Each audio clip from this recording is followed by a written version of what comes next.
जो खबर मैं आपको आज दे रहा हूं ना, मुझे ये लगता है कि ये अब तक की सब दुनिया के अंदर बड़े कम ममालिक हैं जो विज़िट कर रहे हैं इज़राइल का, लेकिन प्राइम मिनिस्टर मोदी ने ये फ़ैसला किया है कि वो वहाँ जाएँगे। तो ये एक चीज़ पता चलती है कि इट मीन्स कि that's how India thinks of Israel, that is point 1। Point 2 इसमें ये भी है कि आप देखें कि नेतन्याहू खुद आया रिसीव करने, ठीक है जी। वो आए रिसीव करने और उन्होंने ये समझा कि मुझे रिसीव करना चाहिए। आई थिंक उसकी शायद एक वजह ये भी है कि नेतन्याहू जो हैं जब वो इंडिया आए थे तो प्राइम मिनिस्टर मोदी उनको वेलकम करने एयरपोर्ट गए थे। मैंने इसकी बहुत सारी एंगल से बात पहले की हुई है आपके साथ, लेकिन मुझे ज़ाती तौर पे ये लगता है, बल्कि आप देखें कि वो जो लेवल ऑफ फ्रेंडशिप है उसमें ये वो कह रहा है कि जी नेतन्याहू की जो मिसेज़ हैं सारा, उन्होंने पॉकेट स्क्वायर पहना हुआ है, उन्होंने जो कपड़े पहने हुए हैं, और मोदी ने जो पॉकेट स्क्वायर पहना हुआ है वो ऑरेंज है। तो वो मेरा ख्याल है ये सारी this was all planning and this was all understanding, जिसे कहते हैं ना कि ये पहले ही थी।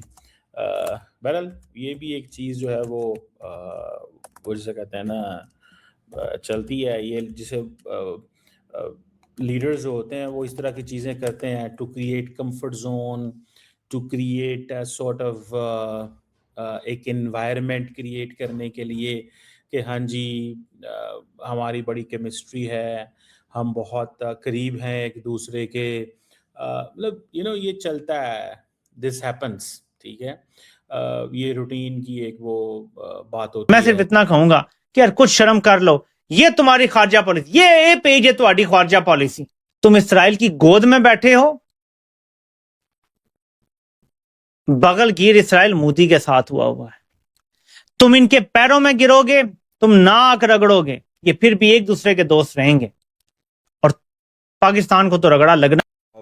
कहते हैं कि नरेंद्र मोदी का दौरा इजराइल और अहम जो डिफेंस एग्रीमेंट्स हैं उसकी गूंज है इस वक्त पूरी इंटरनेशनल मीडिया में।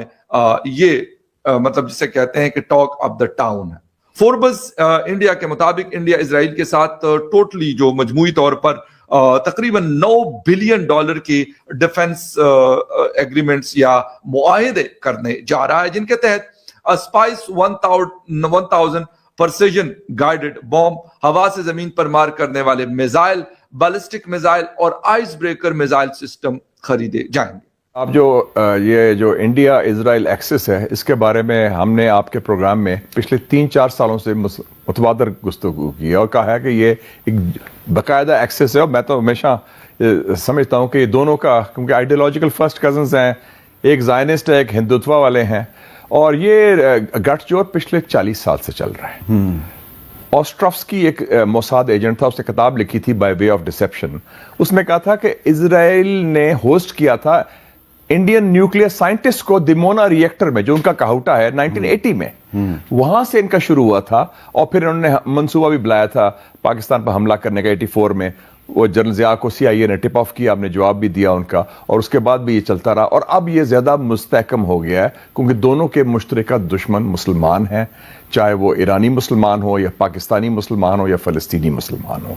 तो उस हवाले से ये एक इंडिपेंडेंटली ऑफ एनीथिंग, ये मोदी और उनका इंडिया की अभी मैंने बात की, उन्होंने तो ओपनली ये स्टेटमेंट दे दिया कि हम इसराइल के साथ खड़े हैं, ठीक है। यानी कि उनकी फॉरेन पॉलिसी नजर आ रही है कि भाई उन्होंने, हमारे यहाँ पे कोई क्लियर फॉरेन पॉलिसी नहीं नजर आई। पूरे इस्लामी मुमालिक में सिर्फ पाकिस्तान ऐसा मुल्क है जिसके पास एटम बम है, ठीक है, मगर ये शुरली भी नहीं चलाएंगे। क्यों चलाएंगे नहीं? इसलिए कि इनमें विल पावर नहीं है। ठीक हो गया, ठीक है। ये कभी भी ऐसा जो है ना कोई कदम नहीं उठा सकते हैं। ये बस कहेंगे हम जो है ना जहाँ कहेंगे, जज्बा बहुत है जी, जहाँ पे हम फलस्तीनियों के साथ खड़े हैं। इनके ईमान इतने कमजोर हैं, जो हमारे हुक्मरान हैं इतने ईमान कमजोर हैं कि वो एक मजलूम मुल्क है जिसके साथ 70 सालों से जुल्म हो रहा है, ये कोई भी उसकी हमायत के लिए बोल नहीं सकता। याद रखिएगा एक बात, अगर आप चाहते हैं कि दुनिया आपको रिस्पेक्ट करे, याद रखिएगा ये बात, दोबारा रिपीट कर रहा हूं, अगर आप चाहते हैं कि दुनिया आपको रिस्पेक्ट करे तो इसराइल और इंडिया को जलील करके रखें, इनको दबा के रखें, इनको थ्रेट करके रखें। World will respect you, Americans will respect you, your enemies will respect you. हमारे यहां यह माइंडसेट है कि हमने अगर इसराइल के खिलाफ कुछ किया तो अमेरिका पाबंदी लगा देगा। अमेरिका तो खुद अब जहन्नुम में जा चुका है। स्ट्रॉन्ग डिप्लोमेसी आप बिल्ड करें। अमेरिका की जरूरत नहीं है पाकिस्तान पर हमला कर सके जब आपके स्ट्रेटेजिक अलायंसेस अब चाइना के साथ हैं, रशिया के साथ हैं। बाज़ औक़ात आपको जरूरतमंदाना फैसले करने पड़ते हैं, चाहे आप कितने खौफजदा क्यों ना हो। जब फरवरी में बालाकोट में आके इंडियन अटैक करके गया था तो पाकिस्तान की गवर्नमेंट पे शदीद प्रेशर था कि रिस्पॉन्ड आपने करना। ये खौफजदा भी थे कि जी जंग एस्केलेट कर जाएगी, फुल फ्लेज वॉर शुरू हो जाएगी, हमारे पास वेपन्स नहीं है, हथियार नहीं है, फ्यूल नहीं है, कितना अरसा चल सकेंगे हम। अगर कौम का प्रेशर था, आपको करना पड़ा। 2 जहाज मार के गिराया आपने, अंदर गए आपने, बॉम्बिंग की, फिर भी कोशिश करते रहे कि जंग ना हो, इधर उधर बम गिरा दिए कहीं दुश्मन को ज्यादा चोट ना आए। करना तो पड़ा आपको, जंग भी नहीं फैली, इज्जत बच गई आपकी। और अगर और मारते, 100 जहाज गिराते, ब्रिगेड हेडक्वार्टर तबाह करते, चीफ ऑफ आर्मी स्टाफ को उनके कत्ल करते, और इज्जत होती आपकी। Now is the time. Turkey पूरी दुनिया में चीख चीख के मुसलमान दुनिया से कह रहा है हमें एक मिलिट्री अलायंस बनाना है बैतुल मक़दस शरीफ की हिफाजत के लिए। बैतुल मक़दस शरीफ, हमारा मसला फलस्तीनियों का, अरबों का नहीं है, हमारा मसला बैतुल मक़दस शरीफ का है। ये ऐसे ही है जैसे मक्का मुकर्रमा के ऊपर या मदीना मुनव्वरा पर दुश्मन कब्जा कर ले, इसराइली और यहूदी कब्जा कर ले, और हम कहें कि जी हम तो कमजोर है, हमारी मईशत कमजोर है, हम क्या करें, हम कर ही नहीं सकते। ऐसी बेशर्मी की बात करने से पहले जैसे कहा बेहतर इंसान डूब के मर जाए कहीं। खुदा बेजार है तने बेरू से, वो सिर्फ खुदा है जिंदा जिंदों का खुदा है। तो ये बात ज़हन में रखिएगा, मुसलमान बेगैरती नहीं दिखा सकता फलस्तीन के मामले पर। अल्लाह ताला ने इस पाकिस्तान को बनाया ही इसलिए था कि उम्मत मुस्लिमा की क़यादत इसने करनी, इसकी हाँ और ना में दुनिया के फैसले होंगे। यही वो ताज़ा बस्तियां हैं जो अहले नज़र ने आबाद करनी थी, जिनकी हाँ और ना में दुनिया के फैसले होने। लिया जाएगा काम, सबक फिर पढ़ सदाकत का, अदालत का, शुजाअत का, कि तुझसे लिया जाएगा काम दुनिया की इमामत का। तो शुजाअत का सबक पढ़े ना, सदाकत का और अदालत का सबक पढ़ें। बुज़दिलियत, बेगैरती और बेशर्मी का सबक क्यों पढ़ाते हैं अपनी कौम को? हर हाल में हमें तुर्की के साथ एक डिफेंस अलायंस करना है। अल्लाह ने आपको सलाहियत दी है, अगर आपकी मईशत कमजोर है तो आपका डिफेंस मजबूत है, आपके पास न्यूक्लियर वेपन्स हैं। जरूरतमंदाना स्ट्रैटेजी बिल्ड करें। किसी के बाप की मजाल नहीं है पाकिस्तान को रोक सके। आप कहें कि हम टर्की के साथ एक न्यूक्लियर एग्रीमेंट कर रहे हैं, will give nuclear protection to Turkey. Iran से बात करें, ईरान शामिल हो जाएगा इसके अंदर।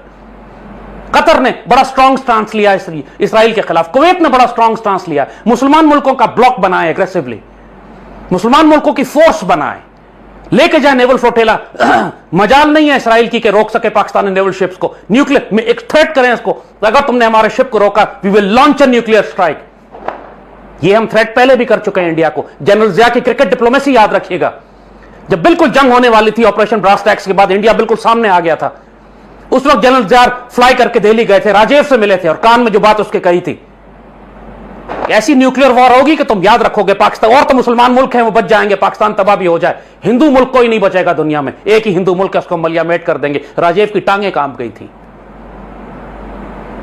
बेगैरती और बुज़दिली, जब तक आप कमजोरी दिखाते रहेंगे या आपके ऊपर से लेट के बुलडोजर गुजारते रहेंगे। Show some honour and courage and dignity. सबक फिर पढ़ सदाकत का, अदालत का, शुजाअत का, कि लिया जाना था तुझसे काम दुनिया की इमामत का। अल्लाह हमें मुस्लिम दुनिया की क़यादत दे रहा है, और हम अपने आप को जलील करते रह रहे हैं कि हम सिर्फ अंदर के मामला ठीक करेंगे, हम बाहर दखल नहीं देंगे, ना हम कश्मीरियों की मदद करेंगे, ना अफगान तालिबान की, ना हमास की, ना मुजाहिदीन की, ना फलस्तीनियों की। हम सर रेत में डाल के सिर्फ जलील होते रहेंगे, भीख मांगते रहेंगे। फॉर गॉड सेक, जलील ना करें अपने आप को और मुसलमान उम्मत को और पाकिस्तान को। ना पाकिस्तान की हुकूमत, क़यादत, फौज, कौम, सबसे कह रहा हूं ये बात, जो मर्जी वसाइल हो, पूरी कुव्वत के साथ फलस्तीन के मुसलमानों की मदद करें, अल-अक़सा का दिफा करें। जब तक खैबर के यहूदियों को जलील नहीं करेंगे, फतेह मक्का मुश्किल होगा। ये खैबर के यहूदियों को जलील करने का वक्त है इस वक्त। अल्लाह पाकिस्तान का हामी और नासिर हो। लब्बैक ग़ज़वा हिंद और लब्बैक ग़ज़वा शाम और अल-क़ुद्स। इंशाअल्लाह अल अज़ीज़ दिल्ली भी आज़ाद होगा, अल-क़ुद्स शरीफ भी आज़ाद होगा। अल्लाह करे कि पाकिस्तान दौरे पर भारत और इजराइल के बीच FTA और डिफेंस समझौता होने जा रहा है। इजराइल और भारत की दोस्ती से पाकिस्तान में डर का माहौल है। इस पर पाकिस्तान का कहना है कि भारत इजराइल के साथ मिलकर पाकिस्तान के बारे में क्या साजिश रच रहे हैं। पाक मीडिया का कहना है कि इजराइल कोई सा भी देश नहीं जाता, लेकिन भारत क्यों जा रहा है। धन्यवाद दोस्तों, अगर वीडियो अच्छा लगा हो तो लाइक शेयर करना ना भूले और ऐसे वीडियोस देखने के लिए चैनल को सब्सक्राइब भी कर ले। मिलते एक और नए वीडियो के साथ, तब तक जय हिंद, जय भारत।